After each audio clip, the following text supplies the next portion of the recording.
Do mesmo modo que você aprende física, que você aprende química, que você aprende biologia, você pode aprender a ser bem-sucedido na vida. Poder posicional é o poder da posição que você ocupa. Certo. A pessoa é general no exército. Ela chega lá, todo mundo presta continência para ela. Chegou o general, toca uma música, etc. e tal. E todo mundo presta continência. Mas é domingo de manhã. Esse indivíduo está de bermuda, camiseta, chinelo. Ele vai até a banca de jornal comprar um jornal. Ninguém sabe quem ele é. Aquele poder posicional dele não existe. Ele agora vai ter ou não o poder pessoal. Se ele tiver esse poder que nós estamos ensinando aqui, na hora que ele abrir a boca, ele se manifesta. Esse poder pessoal ninguém tira de você. Então você imagina, o cara é piloto de avião, ele é comandante. Ele manda no avião a vida inteira. Ele trabalha 30 anos mandando no avião.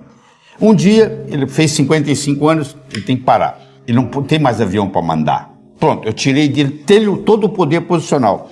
Se ele tiver poder pessoal, ele continua. Se ele não tiver, ele infarta e morre. Então eles pegaram pessoas que aposentaram com 55, e você pode aposentar com 60, e tem pessoas que preferem até os 60 pilotando avião.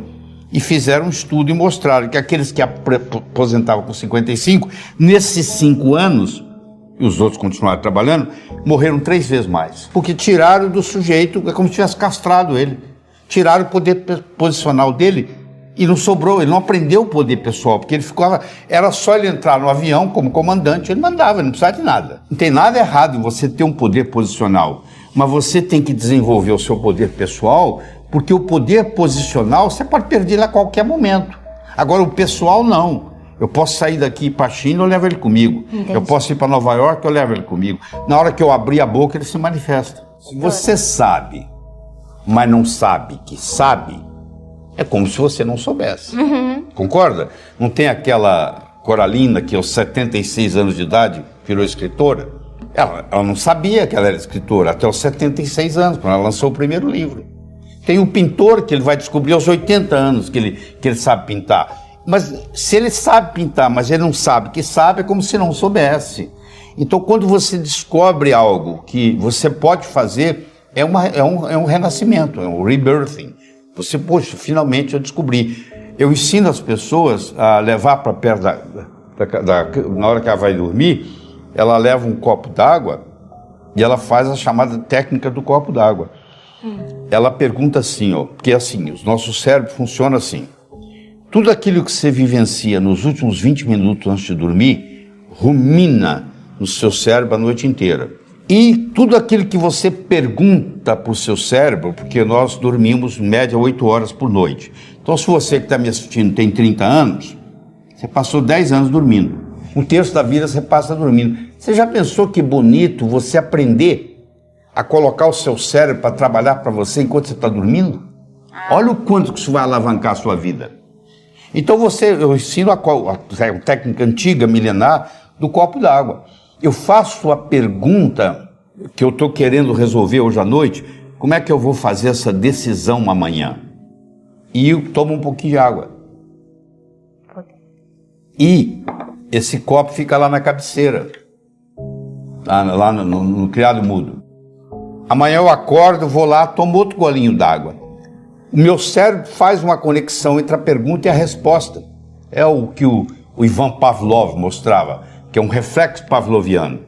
Eu fiz a pergunta, tomei um golinho d'água. Quando eu tomo outro golinho d'água amanhã de manhã, eu desencadeio a resposta que o cérebro trabalhou. E é impressionante. Às vezes você está tomando café da manhã, às vezes você está dirigindo para o trabalho, de repente a ideia vem. Então eu ensino as pessoas a descobrir qual é a finalidade de vida. Qual é a sua finalidade de vida? Para que você nasceu? Fazendo essa técnica, eu descobri transformar as pessoas de uma forma alegre e poderosa, com amor e sabedoria. Isso veio da minha cabeça, do jeito que eu estou ensinando aqui. Eu fiz isso, sei lá, uns 20, 30 dias seguidos, e de repente eu estava tomando café da manhã e isso desceu. Quer dizer, o meu cérebro, o meu inconsciente respondeu. Quando eu passo a trabalhar, primeiro você deixa de trabalhar, porque não é trabalho mais. Quando você está na sua missão de vida, você está de férias. Você não sente que você está trabalhando. Segunda-feira passa a ser o melhor dia da semana. É muito simples, você pergunta para uma pessoa assim, qual o melhor dia da semana? A pessoa falar que é sexta-feira, essa pessoa não está coerente com a sua finalidade de vida. Porque a pessoa que está coerente com a finalidade de vida, ela quer começar de novo. Aí você fala assim, mas vai mudar o quê? Eu falo, muda tudo. Você que está aí me assistindo, está interessado num joguinho que tem uma bolinha que eu jogo para aí, você joga para mim. Eu jogo para você, você joga para mim. Eu jogo para você, você joga para mim. Está começando a ficar chato, não tá? E se eu chamar esse jogo de tênis? Mudou, né? Aquela bolinha que vai para lá, para cá, enquanto eu estou falando dela para lá e para cá, ela não tem muito valor para você. Mas na hora que eu chamei de tênis, tem milhões de dólares por trás, tem um marketing por trás, mudou tudo. E é a mesma bolinha indo para lá e para cá, mas agora não é bolinha mais, é tênis. Quando você descobre a sua finalidade de vida, acontece isso. Uma coisa que parecia corriqueira, de repente ela tem um significado totalmente diferente. E realmente, primeiro, você para de envelhecer, sua saúde fica muito boa, obrigado.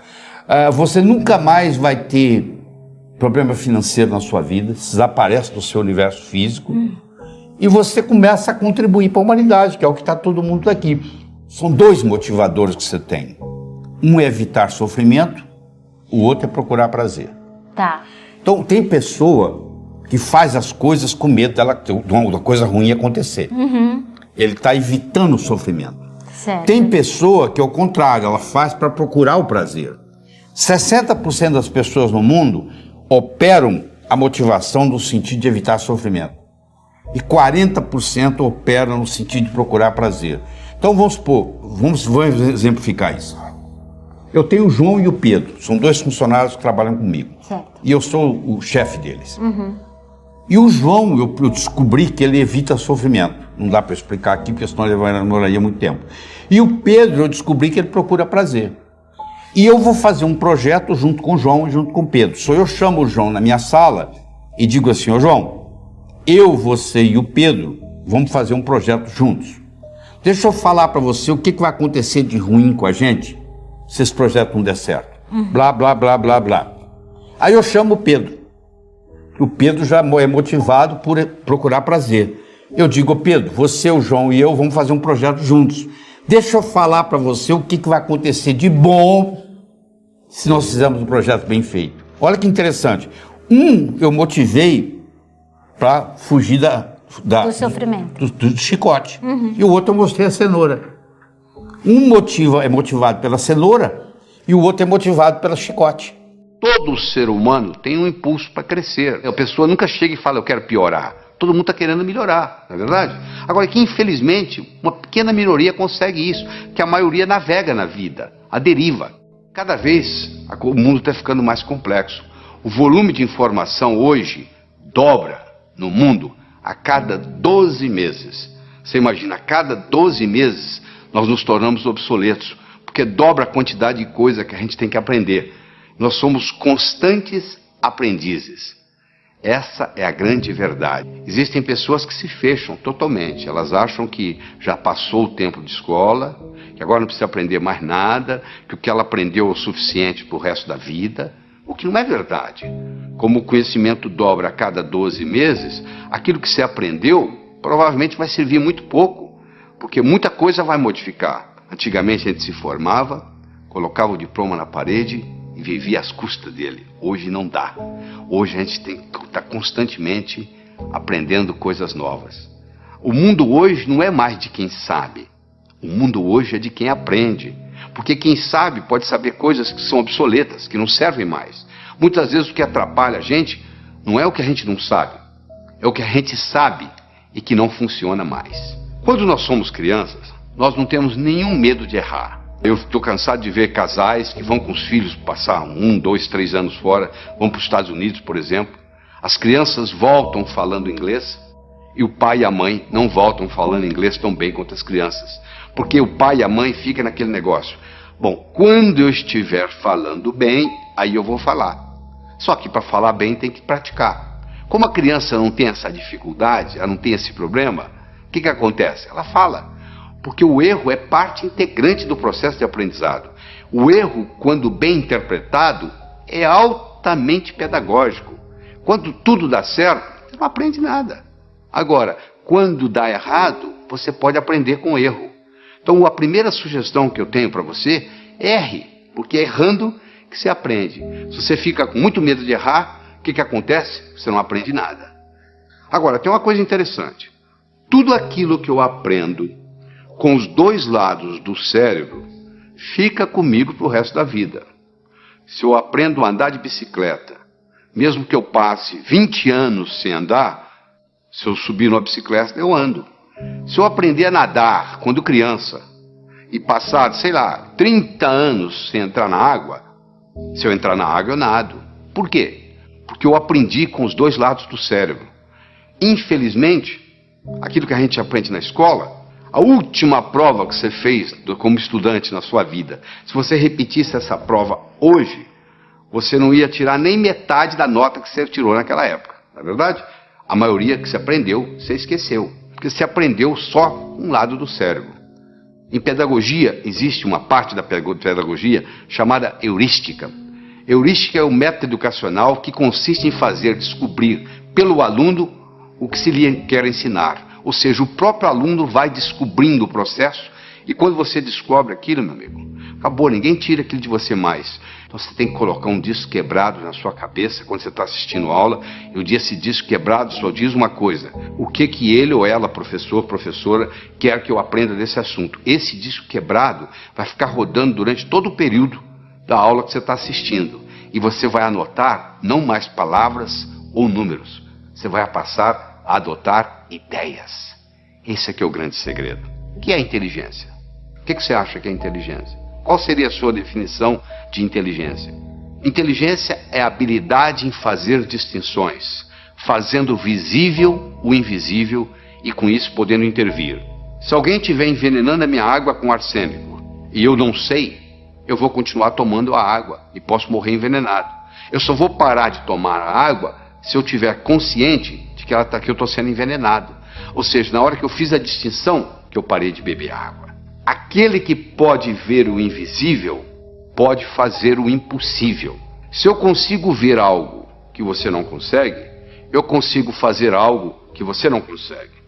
Então você, para ser um bom estudante, você tem que estar motivado. Só motivado não adianta. Tem muita gente motivada, mas desmotiva logo, porque não tem a estratégia, não tem o modelo. Então deixa eu falar para você de modelo. Imagine que eu desse para você de presente agora uma pérola. Você não ia ficar segurando essa pérola na mão, você ia colocá-la no bolso, não é verdade? Daqui uma semana eu me encontro com você pela segunda vez e lhe dou uma segunda pérola. De novo você coloca ela no bolso. Daqui 15 dias eu vou lhe dar uma terceira pérola e você vai colocá-la no bolso. Daqui 6 meses eu vou me encontrar com você e vou perguntar assim: onde é que estão as pérolas que eu lhe dei? Você vai responder mais ou menos assim: a primeira eu coloquei no